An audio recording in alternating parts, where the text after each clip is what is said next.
하나님의 말씀은 여호수아서 20장입니다. 여호수아 20장 말씀.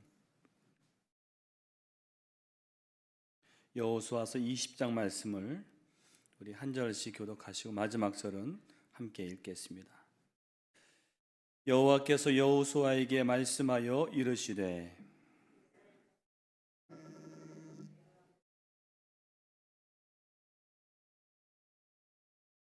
부지 중에 실수로 사람을 죽인 자를 그리로 도망하게 하라. 이는 너희를 위해 피의 보복자를 피할 곳이니라.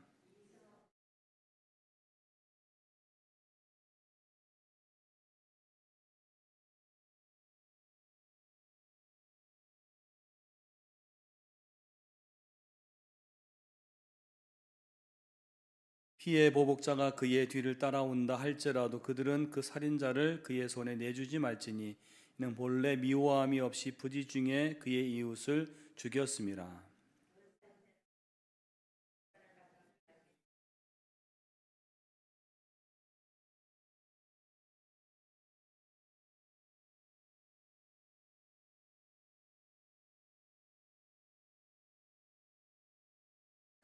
이에 그들이 납달리의 산지 갈릴리 게데스와 에브라임 산지의 세겜과 유다 산지의 기럇 아르바 곧 헤브론과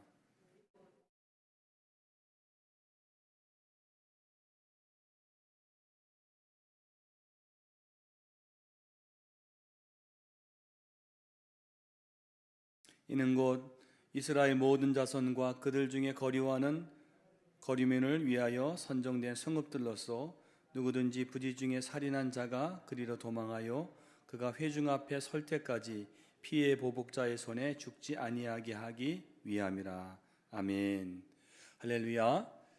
이 새벽에 하나님 앞에 나오신 여러분들, 또 방송으로 영상으로 기도하시는 모든 분들에게 우리 주님께서 여러분들의 피난처가 되어 주시기를 간절히 축원합니다. 오늘 말씀의 제목은 우리의 참된 도피성이신 예수님. 우리의 참된 도피성이신 예수님.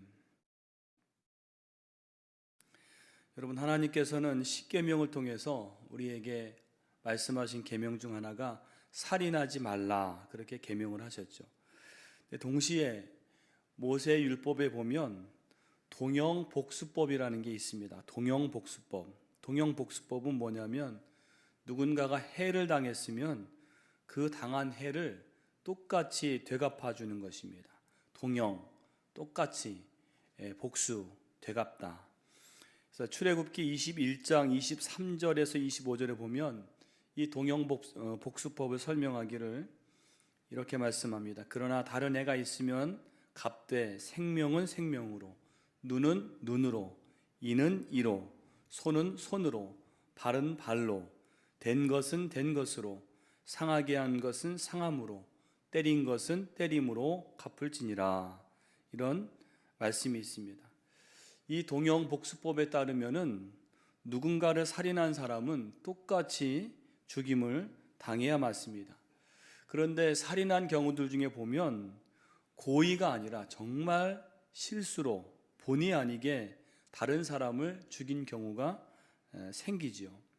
이런 경우를 하나님께서 생각하셔서 동형복수법이 나와 있는 그 출애굽기 21장에 동시에 무슨 말씀을 하시는가 하면 출애굽기 21장 12절로 14절에 보니까 사람을 쳐 죽인 자는 반드시 죽일 것이나 만일 사람이 고의적으로 한 것이 아니라 나 하나님이 사람을 그의 손에 넘긴 것이면 내가 그를 위하여 한 곳을 정하리니 그 사람이 그리로 도망할 것이라. 그런 말씀이 나옵니다. 그러니까 고의가 아닌 실수로 사람을 죽인 경우에는 하나님은 그가 도망할 수 있는, 도피할 수 있는 한 장소를 정해주시고 그리로 도망을 가게 하신 것입니다. 이것이 바로 하나님이 주신 도피성 제도입니다. 다시 말해서 도피성 제도는 동형복수법을 언급한 모세 율법으로 자칫 무고한 사람을 죽이는 우를 범하는 것을 막기 위해서 하나님이 주신 제도입니다.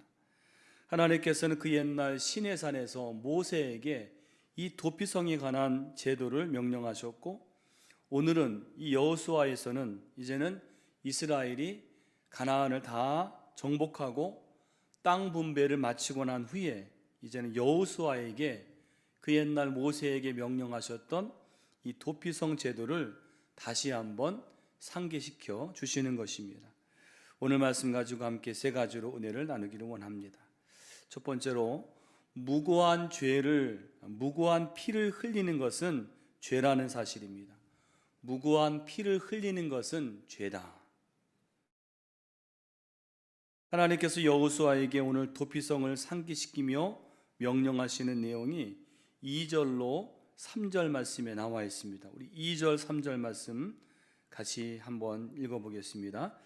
이스라엘 자손에게 말하여 이르기를, 내가 모세를 통하여 너희에게 말한 도피성들을 너희를 위해 정하여 부지 중에 실수로 사람을 죽인 자를 그리로 도망하게 하라.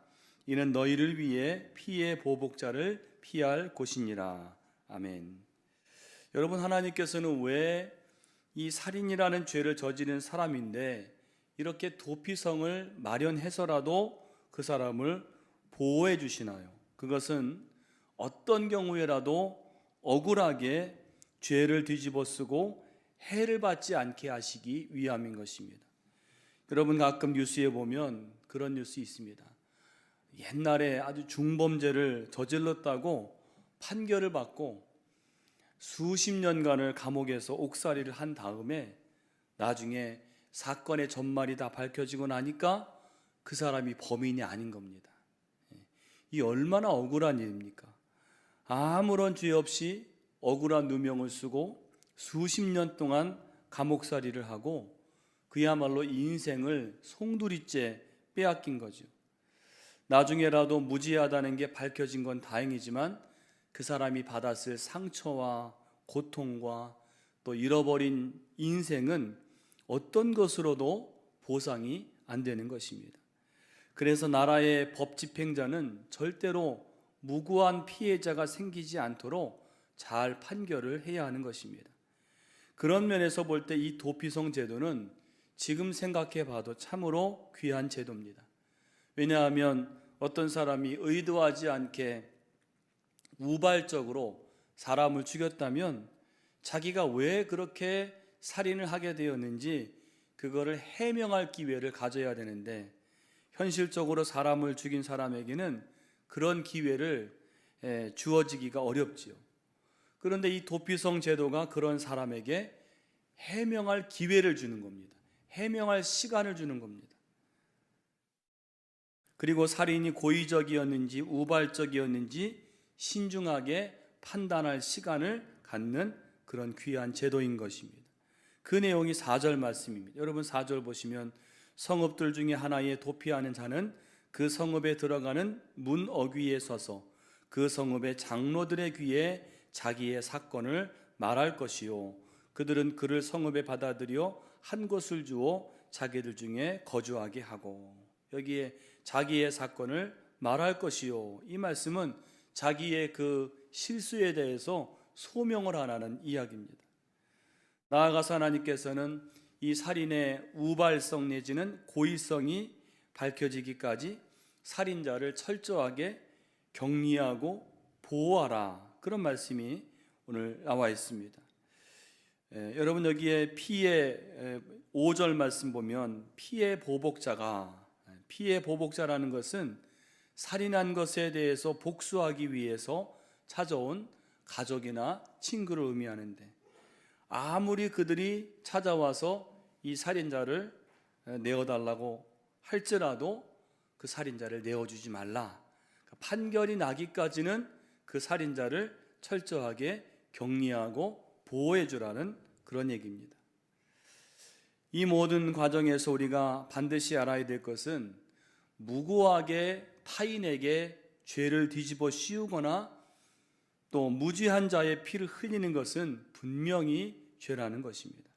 그 말은 여러분, 우리가 살아갈 때 아무 근거도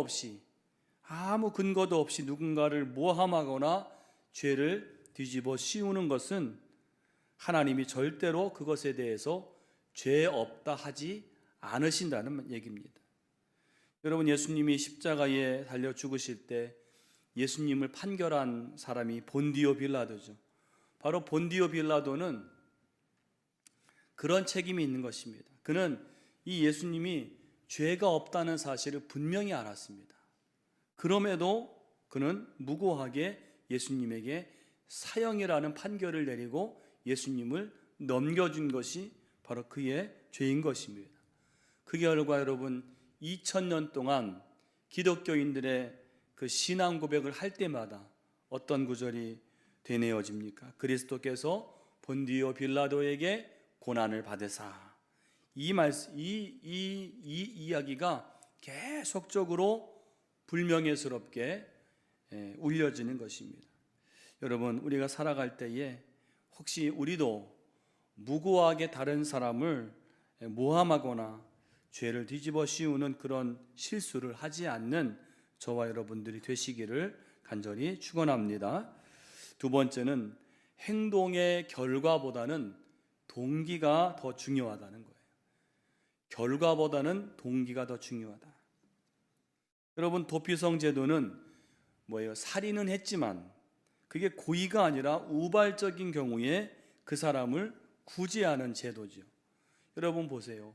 행동의 결과는 누군가를 죽인 것입니다. 살인이지요. 그 결과만을 볼 때는 그 죽인 사람도 똑같이 죽어 마땅합니다. 그런데 도피성 제도는 행동의 결과만 보는 게 아니라 그 행동의 동기가 무엇이냐, 과연 그것이 고의냐, 계획적이냐, 아니면 단순히 실수냐, 우발적이냐. 오늘 행동의 결과보다 더 중요한 게 행동의 동기인 것을 하나님께서 오늘 알려주시는 것입니다. 여러분, 예수님께서도 우리에게 행동의 결과보다 동기가 더 중요하다는 것을 말씀하신 게 여러분 마태복음 25장의 달란트 비유입니다.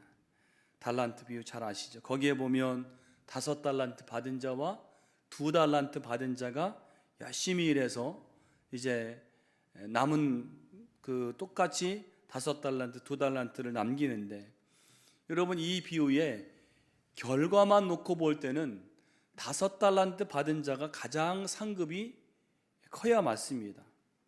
그런데 어떤 면에서는 2달란트 받은 자가 사실은 더 칭찬을 받을 만합니다. 왜냐하면 5달란트 받은 자에 비해서 자기의 적게 받은 것을 이 2달란트 받은 사람은 좀 불만스럽게 생각할 수도 있었을 텐데, 오늘 성경 말씀 보니까 그런 말이 없고 이 2달란트 받은 자는 똑같이 가서 열심으로 남겨서 2달란트를 남긴 것입니다. 그랬을 때 주님은 두 사람을 똑같이 칭찬하셨어요. 왜냐하면 행동의 동기가 5달란트 받은 자에 못지않게 이 2달란트 받은 자도 똑같이 귀했기 때문에 함께 칭찬하신 것입니다. 여러분, 오병이어의 사건에서는 마찬가지입니다. 들판에서 저녁 때가 되어서 예수님이 너희가 먹을 것을 주라 하실 때 한 소년이 자기의 작은 도시락을 갖고 왔어요. 그 수많은 사람들 가운데 먹을 것을 구해온 게 결국에는 보리떡 5개와 물고기 2마리, 너무나 적은 결과죠. 너무나 미미하죠. 그런데 예수님은 그 결과를 보시지 않고 그 소년의 마음의 동기를 보셨어요. 그 소년이 드린 것은 비록 오병이어 작은 결과이지만은 자기의 가장 귀한 것을 드리려고 하는 그 소년의 마음은 가장 크게 보았던 것입니다. 오늘 그것을 보시고서 축사하실 때 거기에 있는 수많은 사람들이 다 먹고도 남게 된 것입니다. 예수님은 오늘 우리를 보실 때에 행동의 그 마음의 동기, 그 마음의 그 의도를 보시는 것입니다. 여러분, 우리도 마찬가지로 어떤 일을 할 때 결과도 좋으면 좋겠지요. 그러나 그에 못지않게 동기와 과정을 중요하게 생각해야 될 줄로 믿습니다. 오늘 하나님께서는 우리가 어떤 일을 할 때에 그 결과만 보시지 않고 그 마음을 어떤 동기로 했느냐, 어떤 마음으로 했느냐, 어떤 의도로 했느냐를 중요하게 보신다는 사실을 기억하시면서 여러분 하나님 앞에서 언제나 귀한 마음, 선한 의도를 가지고 우리의 삶을 살아가시는 저와 여러분이 되시기를 간절히 축원합니다. 마지막 세 번째로 예수님이 우리의 진정한 피난처 되십니다. 예수님이 우리의 진정한 피난처가 되신다. 오늘 하나님께서는 이스라엘 공동체 이 안에서 부지 중에 죄를 지은 사람, 그가 피할 수 있도록 만드신 피난처는요, 신약에 와서는 이 도피성이 누굴까요? 바로 예수 그리스도시고 예수 그리스도의 십자가가 오늘 우리에게 주신 하나님의 피난처인 줄로 믿습니다. 흥미로운 것은 어제 우리 지방의 사경에서 들은 이야기인데, 우리나라 조선 후기에 이 성경의 피난처 같은 그런 곳이 있었다는 거예요. 그게 뭐냐면 이름하여 십승지지, 그러니까 십승지지 이런 말이더라고요. 그러니까 십승지지라는 것은 정감록이라는 곳에 나오는 건데, 조선 후기에 너무나 사회가 혼란스럽고 경제가 피폐해지니까 사람들이 이제 이 난리가 나면 어디론가 가서 좀 우리가 살 수 있는, 우리의 안위를 보존하고 그리고 생활을 영위할 수 있는 그런 것을 봐둬야 살 수 있다. 그래서 그런 것을 10군데를 이야기한 것입니다. 그런 것이 어디냐? 사람들 중에는 이 십승지지를 찾아서 헤매는 사람들이 많았다는 거예요. 근데 그 중에 김상임이라는 사람이 있었는데, 이 사람이 한문 성경을 읽다가 우리 인생의 참된 십승지지를 찾았다는 것입니다. 다시 말해서 여러분, 그 신약 성경 맨 처음으로 시작하는 한자 성경이 뭐냐면 아브라함으로부터 시작되는데, 그 한자가 아자가 버금아라는 그 한자라는 것입니다. 근데 그 한자를 보면 가운데 십자가가 있는 거예요. 그걸 보면서 이 김상임이라는 사람이 바로 이 복음 안에 여기에 우리가 찾고 있던 우리 인생의 십승지지가 있구나라는 것을 이 한자적으로 그가 깨닫고 이제 개종을 하고 신앙을 갖게 되었다는 것입니다.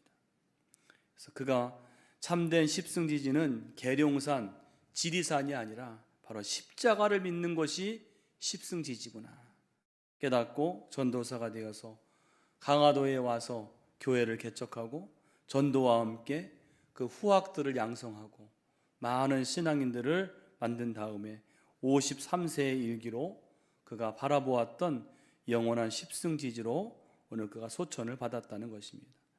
여러분, 우리 예수님과 그의 십자가 앞이야말로 우리의 영원한 도피성이요 피난처가 되심을 믿으시기를 바랍니다.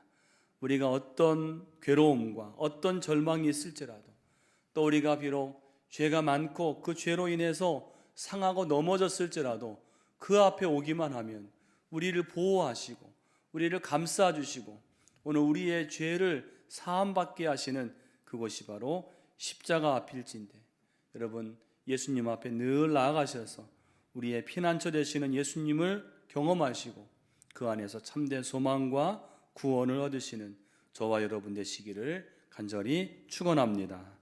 기도하겠습니다. 하나님께서는 모세를 통해서 이 도피성을 말씀하셨고, 오늘 가나안 정복을 마친 후에 여호수아에게도 도피성을 마련하라고 무고하게 죄를 지은 자들을 위해서 도피성 제도를 주셨는데, 하나님, 이것은 오늘 우리 인류의 영원한 피난처가 되시고 우리 죄로 인해서 죽을 수밖에 없는 우리가 달려가기만 하면 거기에서 구원과 소망을 얻을 수 있는 오늘 예수님이야말로 우리의 참된 도피성이요 피난처이심을 깨닫게 하심을 진심으로 감사를 드립니다. 하나님, 우리가 늘 주님 앞에 나아가 그 앞에 나아가서 우리의 죄짐을 내려놓고 하나님의 구원을 경험할 수 있는 그러한 저희들 되게 하시고, 오늘 이 새벽이 아버지 도피성 되시는 예수님을 경험하는 이 새벽이 될 수 있도록 함께하여 주시옵소서. 아버지 하나님, 오늘도 우리가 기도할 때 세계 열방이 다 주님께 나와 구원을 받으며 하나님을 찬송하는 온 열방이 될 수 있도록 함께하여 주시옵소서. 전쟁과 테러가 그치며 샬롬의 평화가 임하며 또 죄로 인하여서 삶의 터전을 잃어버린 자들에게 하나님의 구원과 회복이 이루어질 수 있도록 함께하여 주시옵소서. 나라와 민족 하나님을 경외하며 다시금 복음으로 부흥되는 나라가 되게 하시고 모든 분야에 하나님의 공의가 하수같이 흐를 수 있게 하여 주시옵기를 원합니다. 사회와 또 문화가 건전하게 하시고 이 땅의 젊은이들이 헛된 것에 빠지지 말며 이단과 우상숭배, 동성애와 또 마약에 아버지 물들지 않도록 하나님 이 나라를 지켜주시기를 원합니다. 한국교회를 기억하셔서 한국교회 모든 재단들이 온전히 세워지게 하시고 예배와 기도와 전도의 모든 일들을 다시 한번 회복할 수 있는 우리 한국교회들이 될 수 있도록 인도하여 주시옵소서. 우리 왕님 서교회 축복하시사 복음의 사명 감당하며 초대교회의 놀라운 역사들을 이루어 나가며 성령의 충만함으로 청라와 인천의 수많은 영혼들 품고 기도하며 구원의 역사를 새롭게 써내려갈 수 있도록 인도하여 주시옵소서. 이를 위해 세우신 교회의 교역자들과 임원들, 온 교우들이 하나님의 귀한 사명 알며 기도하며 성령 충만하며 또 예배로 모일 때마다 뜨거운 우리 교회가 되게 하여 주시옵소서. 교회에 주신 기관들 모든 부서들마다 놀랍게 부흥되게 하시고 특별히 다음 세대를 키워나가는 우리 교회학교 아버지 하나님 모든 부서들이 하나님의 은혜 가운데 부흥을 이루어 나갈 수 있도록 인도하여 주시옵소서. 남녀 선교회와 성가대와 속회 모든 모임들마다 주의 은혜가 넘칠 수 있도록 인도하시고 1월 한 달 이제 우리가 비전을 가지며 또 하나님 앞에 헌신의 씨앗을 심는 귀한 한 달 되게 하시며 또 임원으로서의 훈련을 받는 시간도 있사오니 우리 모든 교회의 임원들 하나님 앞에 믿음을 가지고 충성을 다짐하는 이 한 달 될 수 있도록 인도하여 주시옵소서. 하나님, 우리의 가정과 자녀들과 기업들을 하나님 앞에 놓고 기도합니다. 기도할 때 하나님이 도우시고 인도하시는 우리의 모든 가정, 자녀와 기업들이 될 수 있도록 인도하여 주시옵소서. 하나님, 우리가 기도할 때 아버지 하나님이여 문이 열리게 하시고 하나님의 해결의 실마리를 얻게 해주시옵시고 형통케 되어지는 놀라운 복을 받게 하여 주시옵소서. 아버지 하나님, 질병으로 마음의 어려움으로 상처로 아버지 하나님이 어려움 당하는 주의 교우들 기억하시고 찾아가 주시어서 주님을 바라보며 새롭게 일어날 수 있도록 도와주시옵시고 모든 약함과 질병들, 고통들은 나사렛 예수의 이름으로 다 물리쳐 주시옵시고 제거될 수 있도록 인도하여 주시옵소서. 오늘 이 아침도 주님 앞에 기도할 때 주께서 함께하여 주시어서 다 응답 얻고 돌아가는 귀한 새벽이 되게 하여 주시옵소서. 예수님의 이름으로 기도하옵나이다. 아멘.